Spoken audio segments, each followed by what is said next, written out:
हम सभी ब्राह्मण कुलभूषण स्वदर्शन चक्रधारी त्रिनेत्री त्रिकालदर्शी मास्टर सर्वशक्तिवान इस समय बाप की छत्र छाया में है। बाबा ने हम बच्चों को ये दिव्य जन्म दिया है। ये हमारा जन्म दिव्य है। जैसे ब्रह्मा बाप का जन्म दिव्य और अलौकिक है, शिव बाबा ने का भी जन्म अलौकिक है। लौकिक रीति से तो बच्चा माँ के गर्भ द्वारा जन्म लेता है, लेकिन शिव बाबा तो माँ के गर्भ में आते ही नहीं, उनका जन्म दिव्य और अलौकिक है। ऐसे हम ब्राह्मणों का भी जन्म दिव्य और अलौकिक है। तो हमें बाप ने, परमात्मा ने आकर के अपना बच्चा बनाया है। तो बाबा कहते हैं, बच्चे तुम गिनी चुनी आत्माएं हो, संसार के तुम वो रत्न हो जिनको बाप जन्म देकर के सृष्टि का राज्य भाग देते हैं। तो सृष्टि का राज्य भाग चलाने के लिए बाप शिक्षक बन करके हमें भिन्न भिन्न प्रकार से शिक्षा दे करके सर्वगुण संपन्न, 16 कला संपूर्ण, संपूर्ण निर्विकारी, संपूर्ण अहिंसक, मर्यादा पुरुषोत्तम के साथ साथ डबल ताजधारी बनाते हैं। क्योंकि अगर सिंगल ताज होगा तो भी राजाई नहीं चल पाती। और अगर इसलिए बाबा हमें राज्य करने की भी कला सिखलाते हैं और धर्म का भी ताज, पवित्रता का ताज पहनाते हैं। तो पवित्रता के लिए बाबा हम बच्चों को काम, क्रोध, लोभ, मोह, अहंकार, ईर्ष्या, द्वेष, वैमनस्य, इनकी सारी बिरादरी जो है, जिसको रावण कहते हैं, इससे हमको मुक्त करते हैं, माया जीत बनाते हैं। तो जब तक बाबा कहते हैं तुम पवित्रता का ताज नहीं पहनोगे, तुम विश्व का ताज ग्रहण नहीं कर सकते। तो इस समय बाबा आकर के सबसे पहले हमको सतगुरु बन करके पवित्रता का ताज भी पहनाते हैं और साथ साथ शिक्षा दे करके राजाई घराने में जन्म लेने के लिए राजकुल की मर्यादाएं, राजाई गुण बताते हैं। तो सबसे पहले बाबा कहते हैं कि राजा आप कैसे बनोगे? तो पहले आप अपनी कर्म इंद्रियों पर राज्य करो। जब तक अपनी कर्म इंद्रियों पर राज्य नहीं करोगे, आप विश्व का राज्य नहीं ले सकते। कर्म इंद्रियों पर भी राज्य और अपनी शक्तियों पर भी राज्य। जिस समय जिस शक्ति को आवाहन करो, शक्ति हाजिर हो जाए। तो जब आपकी शक्तियां हाजिर हो जाएंगी, तभी आपके राज दरबारी भी आपका कहना मानेंगे, हुक्म मानेंगे। बाबा ने कल भी बताया कि देखो, जब कोई गद्दी पर बैठता है तभी तो उसका हुक्म माना जाता है। तुम स्वमान की सीट पर बैठो। बाबा ने कितने हमें स्वमान दिए हैं। तुम पांडव सेना हो, शिव शक्ति हो, सृष्टि के आधार मूर्त, उद्धार मूर्त हो, तुम विश्व कल्याणकारी आत्माएं हो। तुम्हारे बिना विश्व का कल्याण होता नहीं। तो बाबा ने हमको कितने रोज सम्मान दिए हैं। और सबसे पहला है कि मैं मास्टर सर्वशक्तिवान हूँ।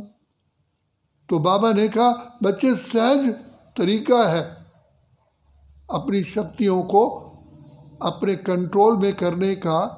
तो आप अपनी सीट पर, सम्मान की सीट पर टिको। और सम्मान की सीट पर टिकोगे तो कोई आपका अरमान बाकी शेष नहीं रह जाएगा। तो जिसको भगवान स्वयं पढ़ाने के लिए आए, उसकी तकदीर कैसी होगी? तो बाबा कहते हैं, संसार के अंदर सबसे ज्यादा खुश नसीब तुम बच्चे हो। भगवान तुम्हें पढ़ाने के लिए आते हैं। तो बाबा बार बार हम बच्चों को दुआएं दे करके, बाबा ने कल भी कहा, चाहे कोई भी बच्चा कहीं भी है तो बाप उनको तीव्र पुरुषार्थी भव का वरदान दे रहे हैं।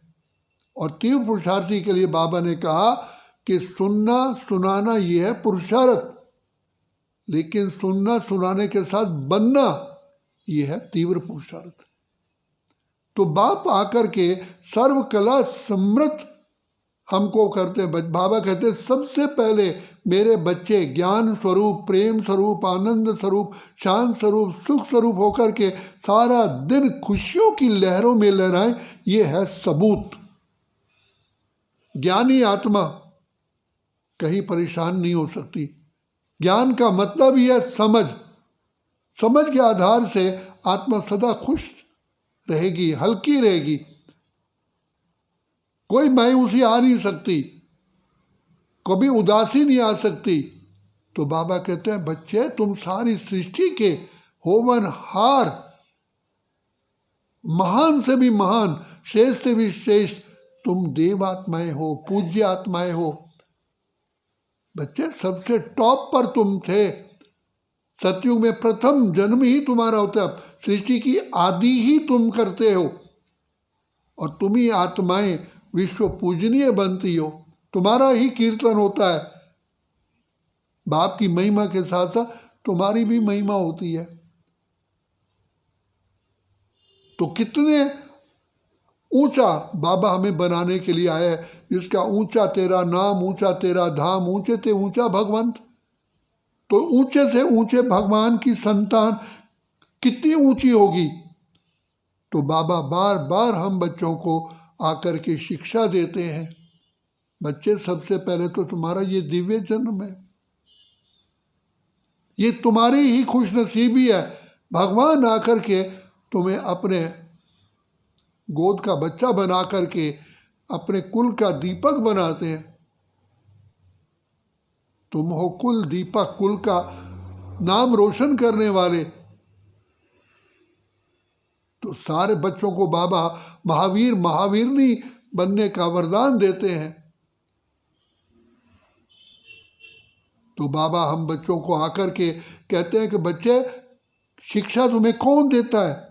स्वयं परमात्मा, ईश्वर आकर के तुम्हें पढ़ाई पढ़ाते हैं और सद्गुरु बन करके हमारे जन्म जन्म के पापों को धो देते हैं, धो डालते हैं।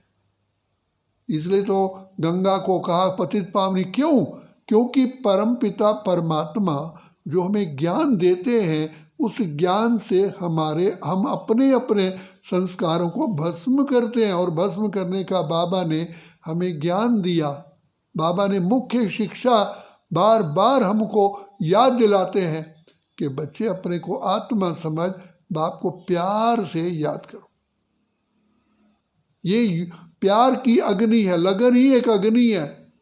जब प्यार की अग्नि जलती है तो हमारे सारे के सारे विकारी संस्कार भस्म होते हैं।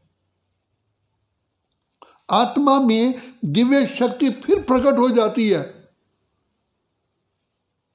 तो बाबा कहते हैं ये जैसे सोने को अग्नि में डालते हैं तो वो सोना प्योर हो जाता है। आत्मा कैसे प्योर होगी? जब इतना बाबा से प्यार होता है, गहरा प्यार, उसमें पाप कर्म भस्म हो जाते हैं। आत्मा में इतना तपोबल पैदा हो जाता है। आत्मा कहते हैं कि बस हम बाबा आपके बन गए और बाबा के गुण आत्मा में आ जाते हैं। आत्मा की ओरिजिनल स्थिति प्रकट हो जाती है। इतनी दृढ़ता आती है, इतनी पवित्रता आती है, इतनी सत्यता आती है। उस सत्यता को, दृढ़ता को, पवित्रता को लाने के लिए बाबा से बहुत बहुत गहरा गहरा प्यार चाहिए। और वो प्यार आता है जब हम ज्ञान का मनन चिंतन करते हैं। तो बाबा बार बार कहते हैं बच्चे बुद्धि को खाली मत छोड़ो, मन को खाली मत छोड़ो, मनन चिंतन करते रहो तो तुम सदा उड़ती कला में रहोगे। उड़ती कला का, और जितना भी आप देखोगे हमारे अभी भी जो यज्ञ में वक्ता हैं, इनके पीछे क्या है? इन्होंने मनन किया है।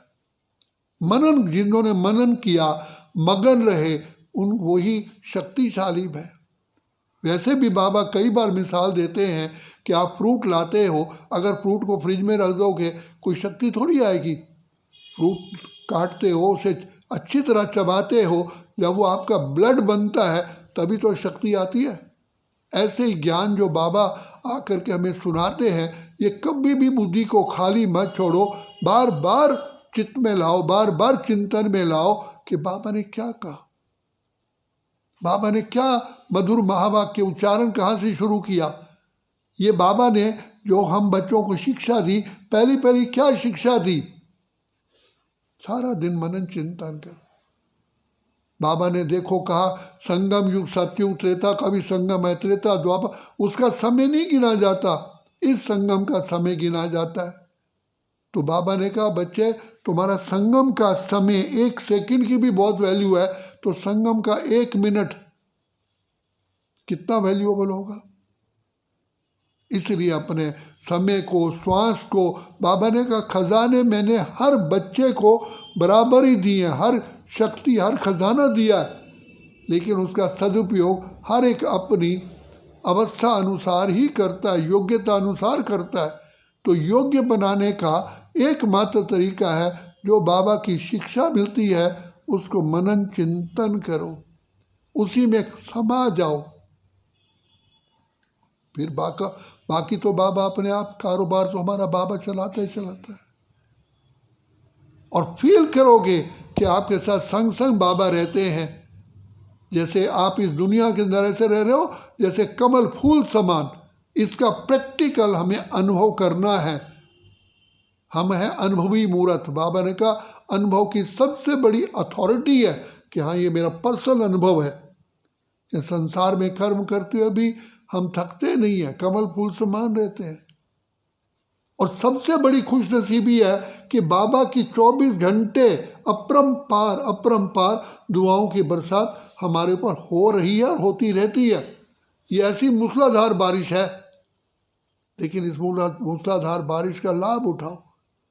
छतरी आपके पास है, अगर छतरी को खोलोगे नहीं तो कैसे उसका लाभ होगा। तो ये दुआओं की छतरी तो आपके पास है, लेकिन सिर्फ यही तिलक लगाओ कि मैं ईश्वरी संतान हूँ, मैं गॉडली चाइल्ड हूँ, गॉडली स्टूडेंट हूँ, भगवान मुझे पढ़ाने आया। और क्या बनाने आया?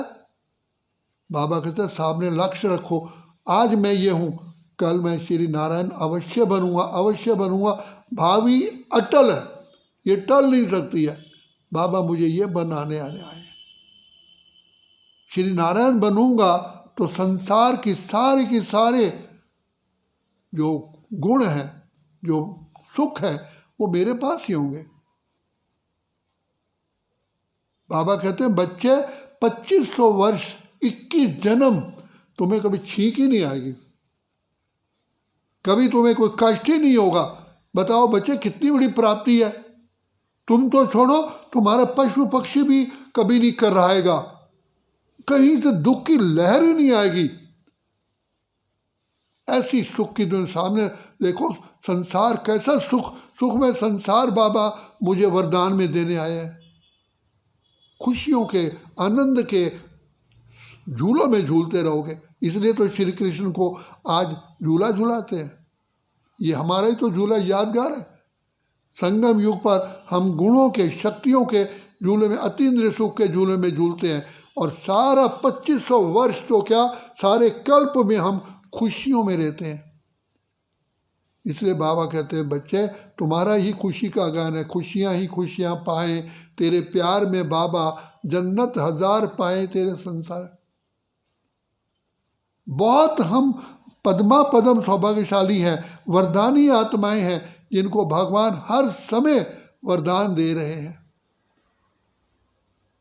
बाबा ने कल देखो क्या कहा, कल अव्यक्त बाबा चाहे कोई टीवी में बैठा है, चाहे कहीं में बैठा है, बाबा सबको देख रहे हैं और सबको वरदान दे रहे हैं, चाहे बाबा के सामने हॉल में थे, चाहे कहीं भी थे। इस समय हम विधाता, भाग्य विधाता के बच्चे बने हैं, उनकी दुआओं से हम पल रहे हैं। तो इसलिए खुशी में रहो, नशे में रहो, कोई थकावट नहीं होगी, कोई मुरझावट नहीं होगी। आपकी जिंदगी का तो कीर्तन होता है, आपकी लाइफ का तो भक्तजन कीर्तन करते हैं। तो हम कितनी खुशनसीब आत्माएं जिनको प्रभु का प्यार सदा ही मिलता रहता है, सदा ही मिलता रहेगा। अच्छा।